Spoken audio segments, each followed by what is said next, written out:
देश के सबसे पुराने जिलों में शुमार भागलपुर जिला की स्थापना 4 मई 1773 ईस्वी को हुई थी और आज यह जिला 252 वर्ष का सफर तय कर चुका है। भागलपुर जिला के स्थापना दिवस पर रविवार को टाउन हॉल में कार्यक्रम का आयोजन किया गया। कार्यक्रम का उद्घाटन भागलपुर के सांसद अजय कुमार मंडल, जिलाधिकारी डॉक्टर नवल किशोर चौधरी, वरीय पुलिस अधीक्षक हृदयकांत, भागलपुर नगर निगम की महापौर डॉक्टर वसुंधरा लाल, उप महापौर डॉक्टर सलाउद्दीन अहसन, जिला परिषद उपाध्यक्ष नगर आयुक्त डॉक्टर प्रीति, सिटी एसपी शुभांक मिश्रा, उप विकास आयुक्त प्रदीप कुमार सिंह और आगत अतिथियों ने संयुक्त रूप से दीप प्रज्वलित कर किया। वहीं 252 साल बाद जिला स्थापना दिवस मनाए जाने के उपलक्ष्य पर टाउन हॉल में रंगारंग सांस्कृतिक कार्यक्रम भी आयोजित किया गया।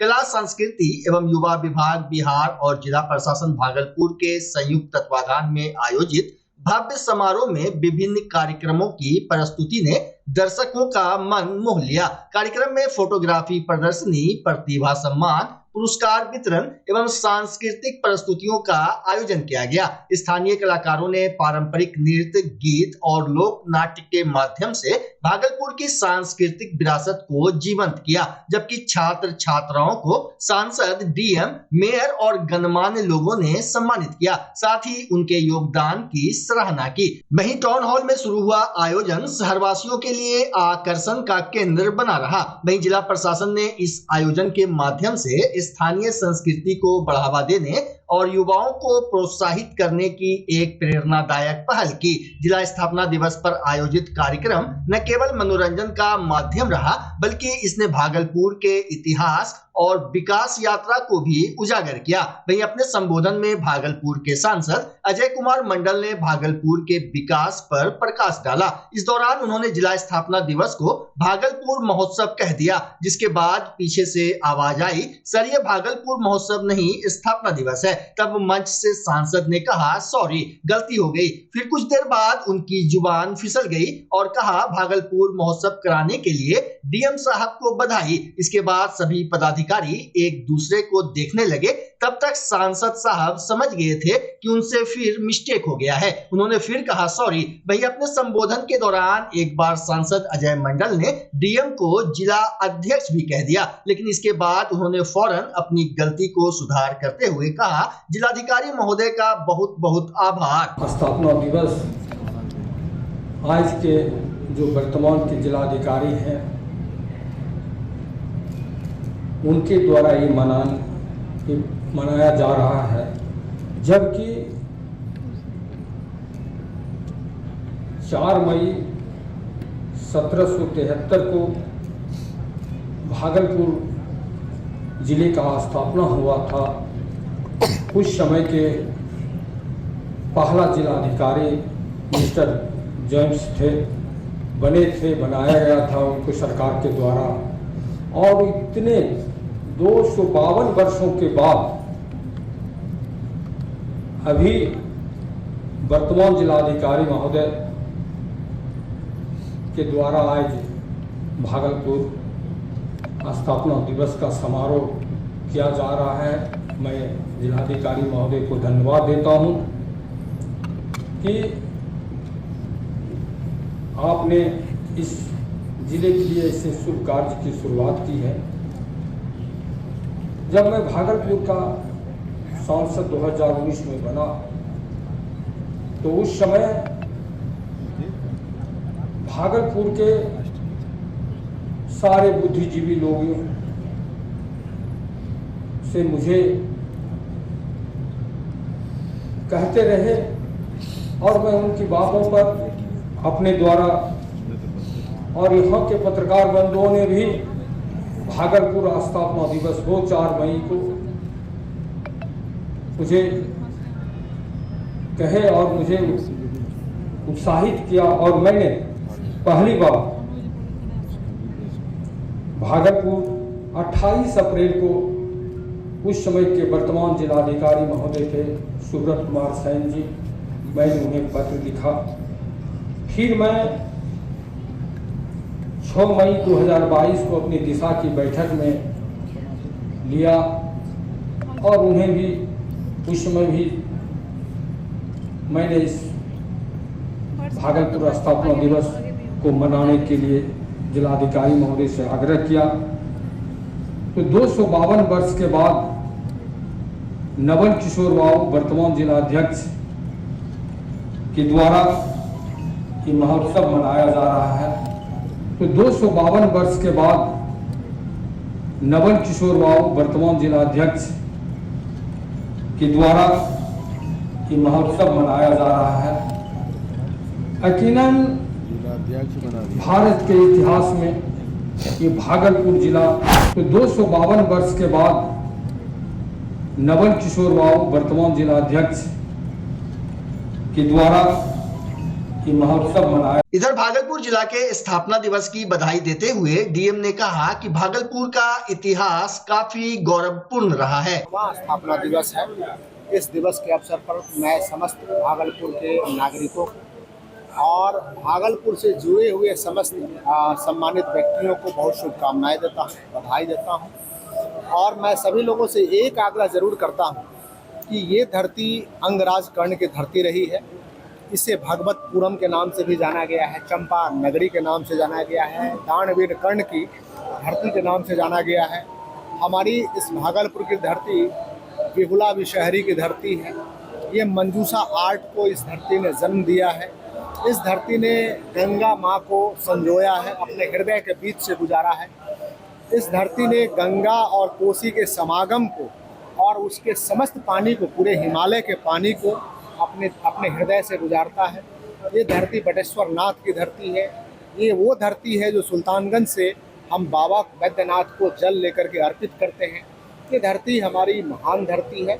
इस धरती के धरोहर को हम लोगों के दिमागों में भी बिखेरें, अपनी किताबों में भी बिखेरें, अपने बच्चों को और बिहार के समस्त वासियों को, उन लोगों को बताएं इस धरती की गाथा के बारे में और इसके विकास के बारे में हम सभी लोग एकजुट होकर के बेहतर तरीके से सोचें।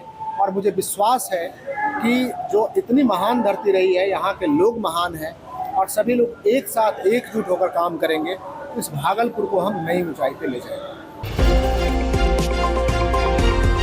अंग प्रदेश भागलपुर ने रविवार को राष्ट्रीय खेल मानचित्र पर अपनी विशिष्ट पहचान दर्ज कराते हुए एक ऐतिहासिक कदम उठाया। शहर के सैंडीज कंपाउंड में खेलो इंडिया यूथ गेम्स 2025 की तीरंदाजी प्रतियोगिता का भव्य शुभारंभ हुआ। यह पहला मौका है जब भागलपुर जैसे सांस्कृतिक और शैक्षणिक रूप से समृद्ध जिला को इस तरह के राष्ट्रीय आयोजन की मेजबानी का गौरव प्राप्त हुआ है। सैंडीज कंपाउंड में खेलो इंडिया यूथ गेम्स 2025 के 7वें संस्करण की शानदार शुरुआत जिलाधिकारी डॉक्टर नवल किशोर चौधरी एवं एसएसपी हृदयकांत ने की। बता दें कि अंग प्रदेश भागलपुर को तीरंदाजी और बैडमिंटन की मेजबानी मिली है। इसी कड़ी में रविवार की सुबह तीरंदाजी मुकाबलों की शुरुआत हुई। इस ऐतिहासिक मौके पर प्रधानमंत्री नरेंद्र मोदी ने इन खेलों का विधिवत उद्घाटन वर्चुअल मोड में किया। गौरतलब हो कि बिहार के लिए यह आयोजन न केवल गर्व का विषय है बल्कि राज्य के खेल क्षेत्र को एक नई पहचान देने वाला क्षण भी है। इधर भागलपुर में शुरू हुई तीरंदाजी प्रतियोगिता ने खिलाड़ियों में नई ऊर्जा का संचार कर दिया है। सभी आज 2025 का आयोजन भागलपुर में हो रहा है और तीरंदाजी का पहला दिन है। अभी खेल शुरू होने जा रहा है। सभी खिलाड़ियों का बहुत बेहतर तरीके से स्वागत किया गया और सभी खिलाड़ी काफी उत्साहित हैं यहाँ की व्यवस्था को देख करके और सभी के कोचेस ने भी काफी अच्छा फीडबैक दिया है। मैं सभी खिलाड़ियों का यहाँ स्वागत करता हूँ। मैं भागलपुर के समस्त जिलावासियों से आग्रह करता हूँ इस खेल को देखने अपने बच्चों को भी दिखाएं और अपने बच्चों को भी खेल की भावना को बेहतर तरीके से। सबसे पहले तो जितने भी खिलाड़ी पूरे देश भर से आए उनका मैं भागलपुर में स्वागत करता हूँ और उनको अच्छे प्रदर्शन के लिए शुभकामनाएं देता हूँ। उनके स्वागत के लिए, आवासन के लिए और अच्छे पार्टिसिपेशन के लिए, सुरक्षा के लिए प्रशासन की तरफ से, पुलिस की तरफ से भरपूर तैयारी की गई है। हमारे डीएम साहब के द्वारा संयुक्त आदेश निकाल के जो भी क्रीड़ा स्थल है, जहाँ पे भी उनका आवासन स्थल है, सब जगह पे मजिस्ट्रेट फोर्स की डिप्लॉयमेंट की गई है। जैसा कि आप देख रहे हैं जो प्लेइंग वेन्यू है यहाँ पे भी एक्सेस रिस्ट्रिक्टेड है, जिनको अलाउड है वही यहाँ पे आ सकते हैं। सभी लोगों की फिजिकल चेकिंग करके ही यहाँ पे ला रहे हैं। तो व्यापक प्रबंध किया गया है सुरक्षा का भी और मुझे पूरा भरोसा है कि ये जो आयोजन है वो काफी सफल ढंग से किया जाएगा और भागलपुर को पूरे भारत में विश्व में स्पोर्ट्स के मैप पे एक नया पहचान दिलाएगा। थोड़ा तो टेंशन होता ही है मैच का, लेकिन मेरा मेन कोशिश ये रहेगा कि जितना मैं शूट करती हूँ उससे ज़्यादा शूट करने की कोशिश करूँगा। कैसी व्यवस्था यहाँ पे सारी फैसिलिटी काफ़ी अच्छी है, ग्राउंड काफ़ी अच्छा है, रहने पीने खाने का बहुत अच्छा फैसिलिटी है, सारा स्टाफ अच्छा है और बहुत सिक्योरिटी पॉइंट ऑफ व्यू से भी सब अच्छा है। कितने मीटर का है आप लोगों का कंपाउंड में 50 मीटर शूट करते हैं और जो रिकर्व है उसमें 70 मीटर शूट करते हैं। अंडर 18 है, हाँ, अंडर 19 का है। कहाँ तक जाने का लक्ष्य है आपके पास? मेरा एम तो अभी ओलंपिक्स का 2028 का उसी के लिए। पहले भी मैं 3 इंटरनेशनल खेल चुकी हूँ, 2 एशिया कप और एक यूथ वर्ल्ड चैंपियनशिप। कौन सी टीम को कोच हैं? मध्य प्रदेश से। कितने प्लेयर्स हैं? वन प्लेयर है। कैसा लग रहा है भागलपुर? बहुत अच्छा लग रहा है। भागलपुर जिला के 14 केंद्रों पर नीट यूजी की परीक्षा का आयोजन किया गया। परीक्षार्थियों को सुबह 11 से 1:30 बजे तक केंद्र में प्रवेश दिया गया, जबकि परीक्षा 2 बजे शुरू होकर 5 बजे समाप्त हो गई। इस दौरान जिले के परीक्षा केंद्रों पर जिला दंडाधिकारी डॉक्टर नवल किशोर चौधरी एवं वरीय पुलिस अधीक्षक हृदय कांत ने भ्रमण कर निरीक्षण किया। इस अवसर पर उन्होंने परीक्षा केंद्रों पर दी जा रही सुविधा को लेकर परीक्षार्थियों से भी फीडबैक लिया। बता दें कि भागलपुर में नीट परीक्षा 2025 शांतिपूर्ण संपन्न हुई। प्राप्त जानकारी के अनुसार कुल 5337 परीक्षार्थियों ने परीक्षा में भाग लिया। Yes sir. अब उसके लिए अभी जो आप प्रिपरेशन कर रही हैं किस तरह से किया था? Self prepared. Self preparation. आगे कौन सी डॉक्टर बनेंगे? कार्डियोलॉजिस्ट। कार्डियोलॉजिस्ट। डर भी लग रहा है जिस तरह से? नहीं, उतना ज्यादा डर नहीं लग रहा है, नॉर्मल है। सेंटर पर किस तरह का मैनेजमेंट कैसा है? नॉर्मल है, सब चीज ठीक है, अच्छे से इंस्ट्रक्शन दिया जा रहा है। क्वेश्चन आउट होने का भी डर लग रहा है? नहीं, उस तरह नहीं, हर बार तो ऐसा नहीं हो सकता ना, जैसे पिछली दफा हुआ था। नहीं मतलब उतना लापरवाह एनटीए नहीं हो सकते, हर बार फ्यूचर के साथ तो नहीं खेलेंगे। तैयारी पूरी है? Yes sir. क्या लगता है अच्छा ही होगा? क्रैक करोगी? Yes sir. क्या नाम? वागीश आनंद। मुस्लिम राष्ट्रीय मंच ने अपने राष्ट्रीय स्तर के कार्यकर्ताओं के लिए दिल्ली के हरियाणा भवन में मीडिया वर्कशॉप का आयोजन किया। वर्कशॉप में मुख्य रूप से राष्ट्रीय संयोजक एवं अल्पसंख्यक शैक्षणिक संस्थान आयोग के कार्यरत अध्यक्ष डॉक्टर प्रोफेसर शाहिद अख्तर ने कार्यकर्ताओं के बीच विषय को रखा, जिसमें उन्होंने वक्फ बिल के खिलाफ आंदोलन में बंगाल में मारे गए लोगों एवं कश्मीर के पहलगाम में हुए आतंकी हमले पर चिंता व्यक्त की। साथ ही मारे गए लोगों के प्रति संवेदना व्यक्त करते हुए कहा कि इस तरह की घटना देश के अंदर खास तौर पर मुसलमान को आम लोगों से अलग खड़ा करने की एक साजिश है। पड़ोसी मुल्क हमें कमजोर करने की कोशिश कर रहा है, जिसे मुस्लिम राष्ट्रीय मंच के कार्यकर्ता कभी कामयाब नहीं होने देंगे। उन्होंने कहा कि हम मजबूती से पड़ोसी मुल्क एवं आतंकवाद का विरोध करते हैं। मुर्शिदाबाद की घटना पर भी मुस्लिम राष्ट्रीय मंच के पदाधिकारियों ने चिंता जाहिर की। कार्यशाला में राष्ट्रीय संयोजक शाहिद सईद ने कार्यकर्ताओं से अपील करते हुए कहा कि रोजाना अखबार एवं न्यूज चैनल देखें। कार्यक्रम में मुख्य संरक्षक एवं मुस्लिम राष्ट्रीय मंच के मार्गदर्शक प्रोफेसर इंद्रेश कुमार ने कार्यकर्ताओं को संगठन का पाठ पढ़ाया एवं राष्ट्र की एकता और अखंडता को बनाए रखने की अपील की। कार्यक्रम में मुख्य रूप से राष्ट्रीय संयोजक मोहम्मद अफजल अबू बकर नकवी, सालिनी अली, बिहार झारखंड के क्षेत्रीय संयोजक अल्तमस बिहारी, दिल्ली और हरियाणा के संयोजक इमरान चौधरी एवं बनारस के मोहम्मद अजहरुद्दीन, गौसेवा प्रकोष्ठ के राष्ट्रीय संयोजक मोहम्मद फैज खान के अलावा कई कार्यकर्ता उपस्थित थे। उसी तरह से यहाँ भी उन्होंने जम्मू से जो एक बात उन्होंने कही कि आप जो है, जब आतंकवाद का कोई धर्म नहीं होता है तो आतंकवादी के जो जनाजे की नमाज में भीड़ क्यों और उनके नमाज क्यों पढ़ी जाती है। तो इन बातों को भी समझना। और सबसे बड़ी बात है कि जैसे वक्फ अमेंडमेंट बिल है, मुझे इस बात की बहुत खुशी है कि तबलीग जमात के जो हेड है, उन्होंने जो स्टेटमेंट दिया कि आप अगर देश कोई कानून बनाता है तो उसके मुखालफत आप नहीं कर सकते। ये बहुत बड़ी बात उन्होंने कही और ये सही बात है कि इस्लाम और कुरान के रोशनी में आप जिस देश में रहते हैं उस देश के कानून को आपको मानना है। संवैधानिक अधिकार आपके हैं, कॉन्स्टिट्यूशनल राइट्स आपके हैं, आप एहतजाज जो करना है एक सर्टेन लेवल पे आप कर सकते हैं, लेकिन इस तरह के नैरेटिव लेके पूरा देश को आप इस तरह से आगे झोंक नहीं सकते। वो सही ढंग से अपनी बात को रखने के लिए जहां पर है आप रखिए। तो ये बातें भी आतंकवाद और मुसलमान के संदर्भ में भी जो बातें हैं उसको भी भाई साहब ने ठीक ढंग से एड्रेस किया। और इस तरह के इशूज आते ही रहेंगे। शरीयत और संविधान में भी क्वेश्चन आता है कि देश बड़ा या धर्म। तो देश बड़ा या धर्म, अब देश रहेगा तब तो धर्म अपना ठीक ढंग से आप प्रीच कर सकते हैं, धर्म मान सकते हैं। और इस हिंदुस्तान के बारे में क्या कहना, इस भारत के बारे में क्या कहना, जहां सारे धर्म के लोग रहते हैं और सारे धर्म के जो रिलीजियस एक्टिविटीज है उसको यहाँ पर आपको करने की पूरी संविधान आजादी देता है। और सभी लोग यहाँ पर जो भारत के, जो खास करके सनातन और हिंदू धर्म के लोग हैं, उस सभी धर्मों को उन्होंने एक्सेप्ट किया और एक्सेप्ट ही नहीं करते हैं बल्कि रिस्पेक्ट भी करते हैं। और जब जरूरत पड़ते है तो सभी धर्मों के लिए उनके लिए प्रोटेक्शन भी देते हैं। तब आज यहाँ पर पूरे दुनिया में जितने भी रिलीजियस और जो भी धर्म है पूरे दुनिया में अगर कहीं पर है तो भारत में।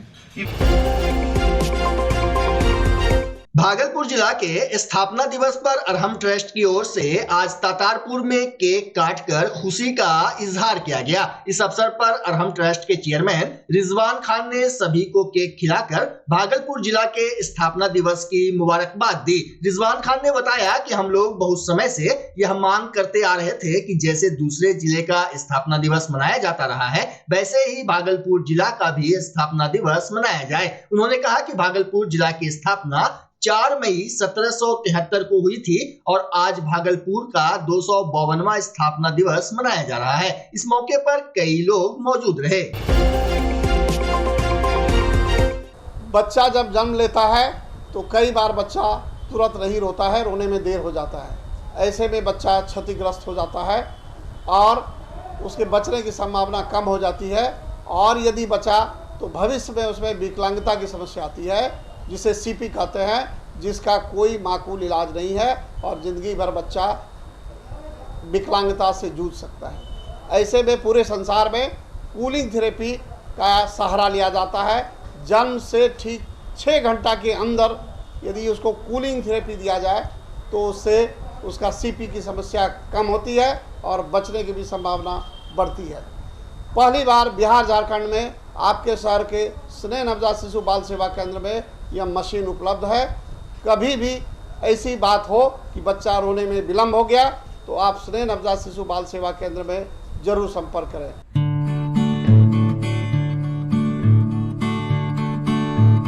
घर शिफ्ट करना हो या ऑफिस रीलोकेट करना हो, मेक माई शिफ्ट के साथ अपने सामान को सुरक्षित पहुंचाइए कहीं भी कभी भी। मेक माई शिफ्ट देते हैं residential and office relocation, long distance relocation, heavy machine shifting, packing and moving, international and intercity moving, car transportation जैसी ढेरों best services. Make my shift packers and movers. For bookings call 8298-181-018 या log on करें www.makemyshift.in।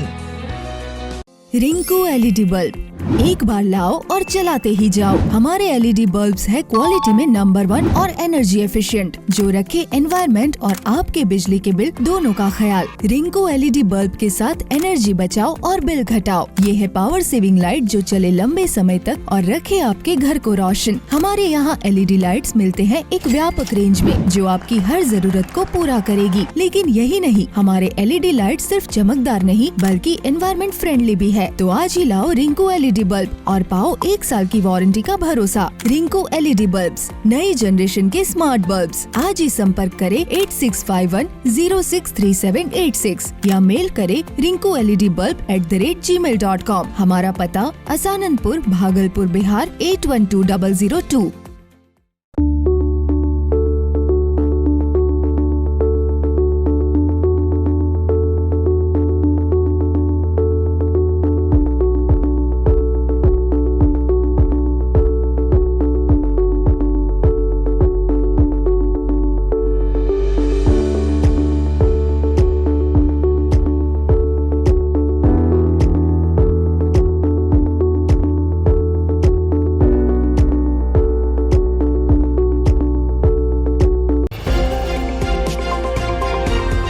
Bhagalpur bypass थाना क्षेत्र के विष्णुदेव ने थाना में आवेदन देकर बताया कि उनकी पुत्री की शादी बीते 30 अप्रैल को थी। उसी दिन देर रात कुछ लोग बारात में घुसकर मारपीट करने लगे। वहीं आज एक बार फिर सोनू कुमार, पवन मंडल समेत कई लोग घर पर आ धमके, जिसकी सूचना बाईपास थाना को दी गई। घटना की सूचना मिलते ही पुलिस कार्रवाई में जुट गई। बताया जा रहा है कि घटनास्थल से पुलिस ने एक खोखा भी बरामद किया है। मामले की तफ्तीश जारी है। घटना यही बात, हम लोग बैठे हुए थे, ये लोग जो है सोनू कुमार और प्रीतम कुमार और कौन था, छोटू कुमार, तीनों उधर से तीनों आगे में था, बैट डंडा लेकर के और पिस्तौल लेकर के। पहले तो हम लोग को मारपीट किया पूरा, और 20-25 तो पीछे में था वो लोग आदमी वहाँ पे, और मुंह झाप करके, कुछ मुंह झापा था, कुछ ऐसे था, लाठी के घर में घुसा, चारों मिल करके हम लोग को मारा। फिर हम लोग को बहुत मारा, हमको ये सब देखिए पीठ में मारा है, हमारा बेटी को मारा, हाथ टूट गया है और हाथ में बहुत जख्म हो गया है, और हमारा भाई साहब को भी मारे हैं। ये जो भैया हैं, कारण था कि हम लोग, हमारे बेटी का शादी जो है 30 तारीख को हुआ था, जो बारात आया था गुड्डा से, तो वो लोग जो है सोनू कुमार और प्रीतम कुमार और छोटू कुमार, ये तीनों जो है ना, तीनों जो है जो वहाँ बाराती में डांस कर रहा था और बाराती वाले को मारपीट किया, जिसमें कि बाराती वाले का एक ठोका माथा भी फोड़ दिया। तो मारपीट किया तो हम लोग जो सब मिल करके, जितना भी आदमी था, हम लोग का आदमी था, तब सबको छोड़ा दिया। किस तरह से नहीं कीजिए, हम लोग माफी वगैरह बाराती लोग से मांगे कि भैया गलती हो गया, कौन था, नहीं था, हम लोग का बाहर का आदमी है, ये लोग हम लोग का कोई कार्ड उड भी नहीं दिए, हमारा कोई रिलेशन वाला भी नहीं है, वो कोई रिलेशन वाला नहीं। और उसके बाद उस दिन हम छोड़ा दिए, फिर आज उसी आक्रोश में आकर के हम लोग को घर पे आकर के मारपीट, हाँ बस मारो।